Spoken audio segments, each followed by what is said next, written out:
అధ్యక్ష ధన్యవాదాలు అధ్యక్ష. అసాంఘిక శక్తుల గురించి అదేవిధంగా ఈ బ్లేడ్ బ్యాచ్ నియంత్రణ గురించి ఒకసారి మాట్లాడాలనుకుంటే లాస్ట్ 5 yearsలో నేను చాలా సందర్భాల్లో చెప్పాను అధ్యక్ష, పోలీసు వ్యవస్థని పోలీస్ నిఘా వ్యవస్థని కూడా కంప్లీట్గా నిర్వీర్యం చేసే పరిస్థితి వచ్చింది అధ్యక్ష. ఎందుకు ఈ మాట చెప్తున్నానంటే లాస్ట్ 5 yearsలోని కూడా అప్పుడు ముఖ్యమంత్రి జగన్మోహన్ రెడ్డి రోడ్డు మీదకి వస్తే పరదాలు కట్టడానికో బారికేడ్లు వేయడానికో లేకపోతే హౌస్ అరెస్టులు చేయడానికో వీటి మీద పెట్టిన దృష్టి అసాంఘిక శక్తుల్ని పట్టుకుందామని కానీ నేరస్తులు పట్టుకుందామని కానీ వాటిని పట్టుకునేడానికి ఉన్న సిస్టమ్ని కనీసం వాళ్ళు తిరిగి పునరుద్ధరించుకోవాలనే తపన కూడా లేకుండా మొత్తాన్ని నిర్వీర్యం చేసిన పరిస్థితి వచ్చింది అధ్యక్ష. దాని పర్యవేక్షణలో భాగంగానే ఈ 5 సంవత్సరాల్లోని కూడా ఇంచుమించుగా మనం ఒకసారి కంపేర్ చేసుకుంటే బిఫోర్ 2014 మనకి టోటల్ కేసెస్ ఈ బ్లేడ్ బ్యాచ్కి సంబంధించి ఈస్ట్ గోదావరిలోనే ఒక ఈస్ట్ గోదావరిలో చూసుకుంటే 133 ఉంటే 2014-19 అదేవిధంగా కంపారిజన్ 2014-19కి ఒక 400 ఉన్నాయి అధ్యక్ష. 2019-24లో ఒకసారి మనం చూసుకుంటే అధ్యక్ష దగ్గర కేసెస్ అవన్నీ కూడా దగ్గర డబుల్ అయిన పరిస్థితి అధ్యక్ష. వీళ్ళ మీద ఎన్ని పీడీ యాక్ట్లు పెట్టినా ఒక ఈస్ట్ గోదావరిలోనే ఇంచుమించుగా 500 వరకు కేసెస్ నమోదు బ్లేడ్ బ్యాచ్ని ఐడెంటిఫికేషన్ చేయడం అధ్యక్ష. వీళ్ళే కాకుండా మనకి రాజమండ్రి అదేవిధంగా ఎన్టీఆర్ డిస్ట్రిక్ట్లోనే ఎక్కువ ఈ బ్లేడ్ బ్యాచ్ అనేది ఎక్కువగా ఐడెంటిఫికేషన్ అయి ఉంటుంది. వాళ్ళు ఇంచుమించుగా దగ్గర రెండు కలిపి ఈ మొన్న 2019-24లో దగ్గర 825 మందిని ఐడెంటిఫికేషన్ చేయడం జరిగింది అధ్యక్ష. ఐడెంటిఫై చేయడం ఒక ఎత్తు అయితే వీళ్ళు నియంత్రించే సిస్టమ్ అయితే పోలీస్ డిపార్ట్మెంట్లో లాస్ట్ 5 సంవత్సరాలు లేదు అధ్యక్ష. ఎందుకు మాట చెప్తున్నానంటే దగ్గర 15,000 సీసీ కెమెరాలు 2014-19 వరకు టీడీపీ హయాంలో పెడితే ఒక్క సీసీ కెమెరాని పెట్టకపోవడం సరికదా, ఉన్న సీసీ కెమెరాలను కూడా పునరుద్ధరించుకోకపోవడం అనేది నిజంగా ఒక సిగ్గుచేడు అధ్యక్ష. ఎందుకంటే అంటే మీలాంటి వాళ్ళు పెట్టేటప్పుడు సీసీ కెమెరాలు బాగా పనిచేస్తాయి సార్. అప్పుడు తీసేసి వీడియో తీశారు కదా సార్, మిమ్మల్ని చూపించడానికి డైరెక్ట్ వీడియోలో చూపించుకున్నాడు. విషయం ఏంటంటే సీసీ కెమెరాలు తీసేయడం,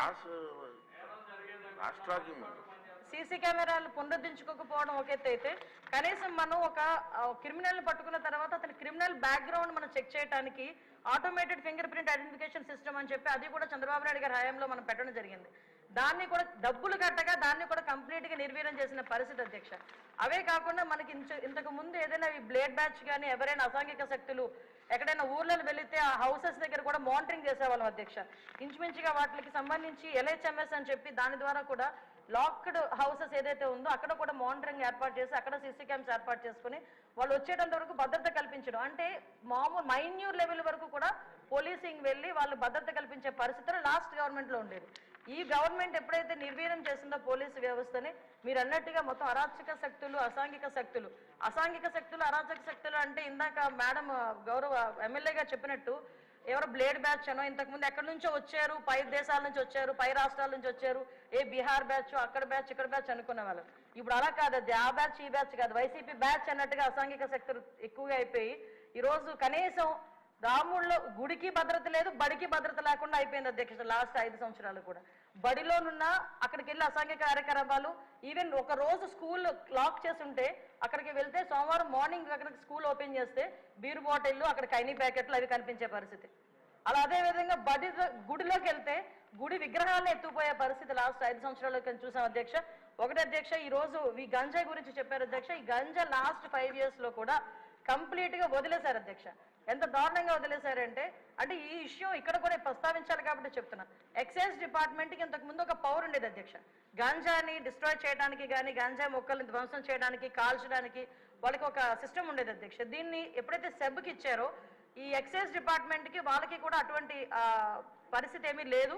ఈ సెబ్ కూడా ఓవరాల్గా ఒక గంజా మీదే కాకుండా ఓవరాల్ మనకి మైన్స్ మీద, శాండ్ మీద, లిక్కర్ మీద వీళ్ళు ప్రత్యేకమైన దృష్టి పెట్టడం, గంజాయిని పక్కన పెట్టడం జరిగింది అధ్యక్ష. దాని పర్యవేక్షణలో భాగంగా గంజాయి అన్నది ఎవరో ఎక్కడో ఈ యూనివర్సిటీ పిల్లలు పెద్ద పిల్లలు తాలూకా పిల్లలు చేస్తారనుకున్నది కాస్త స్కూల్ లెవెల్లో ఈరోజు స్కూల్ బ్యాగ్లలో కూడా వెళ్ళిపోయింది అధ్యక్ష గంజాయి ప్యాకెట్. సో మేము ఇప్పుడు ఈ గంజాయి ఈ గంజా మత్తులోనే ఈ బ్లేడ్ బ్యాచ్ కూడా విచక్షణ కోల్పోయి అడ్డొచ్చిన వాళ్ళందరినీ కూడా ఇష్టానుసారంగా ఆ బ్లేడ్తోని చేయటం, హర్ట్ చేయటం. అందులో భాగంగా ఇందాక గౌరవ సభ్యులు చెప్పినట్టుగా మన ఎలక్షన్ క్యాన్వాసింగ్లో భాగంగా పవన్ కళ్యాణ్ గారు వెళ్ళేటప్పుడు పవన్ కళ్యాణ్ గారి మీద కూడా దాడి చేయటం బ్లేడ్ బ్యాచ్. అంటే వాళ్ళకు ఒక విచక్షణ కోల్పోయి ఇలాంటి వాళ్ళని హైయర్ చేసుకుంటారు అధ్యక్ష. కొన్ని రాజకీయ పార్టీలు అసాంఘిక శక్తుల్ని ఇలాంటి వాళ్ళని హైయర్ చేసుకుని గుంపుల్లో పంపించి కూడా ఇలాంటి పనులు కూడా చేస్తున్నారు అధ్యక్ష. వీళ్ళకి గంజాయి దొరకకపోతే వైట్నర్ స్మెల్ గట్టిగా తీసి దాంతో కూడా వాళ్ళు మత్తు తెచ్చుకొని వాళ్ళు ఇలాంటి అసాంఘిక కార్యకలాపాలు, అంటే అసాంఘిక కార్యకలాపాలు ఈజీ మనీ గురించి పిల్లలు పాడైపోతున్నారు, పిల్లలు దానికి అడిక్ట్ అయిపోతున్నారు అన్న విషయం అయితే మా దృష్టికి వచ్చింది అధ్యక్ష. దీని మీద నార్కోటిక్ టాస్క్ ఫోర్స్ మొన్ననే క్యాబినెట్ సబ్ కమిటీ కూడా ఏర్పాటు చేయడం జరిగింది. గాంజా గురించి ఎడ్యుకేషన్ డిపార్ట్మెంట్, మన అదేవిధంగా home department, tribal welfare department, excise department, health department తో కలిపి ఒక సబ్ కమిటీ కూడా ఏర్పాటు చేయడం జరిగింది. నార్కోటిక్ టాస్క్ ఫోర్స్ కూడా ఒక అతి తొందరలో క్యాబినెట్ కూడా ఆమోదం పొందిన తర్వాత narcotic task force with special officers తో కూడా ఏర్పాటు చేయడం జరుగుతుంది. వీటితో పాటు ఒక టోల్ ఫ్రీ నెంబర్ కూడా ఇస్తున్నాం. గాంజాకి ఎస్పెషల్లీ గాంజా పర్పస్ లో ఒక టోల్ ఫ్రీ నెంబర్ కూడా ఏర్పాటు చేయడం జరుగుతుంది. సో ఇవన్నీ ఒక ఎత్తు అయితే అధ్యక్ష. ఈ రోజు నేను మళ్ళీ చెప్తున్నాను అధ్యక్ష, ఈ సీసీ క్యామ్స్ పునరుద్ధరించుకొని ఏదైతే టెక్నాలజీని యూజ్ చేసుకొని రాబోయే కాలంలో ఎట్టి పరిస్థితుల్లోని అసాంఘిక కార్యక్రమాలు చేయడానికి ఆలోచన కూడా రాకుండా చేయడానికి ఒక ఉక్కుపాదం మోపడానికి పోలీసు వ్యవస్థ, హోంశాఖ కూడా సిద్ధంగా ఉందని, దానికి గౌరవ చంద్రబాబు నాయుడు గారు కానీ, పవన్ కళ్యాణ్ గారు కానీ అందరూ కూడా మాకు సహకరిస్తున్నారని చెప్తూ సెలవు తీసుకుంటున్నాను అధ్యక్ష.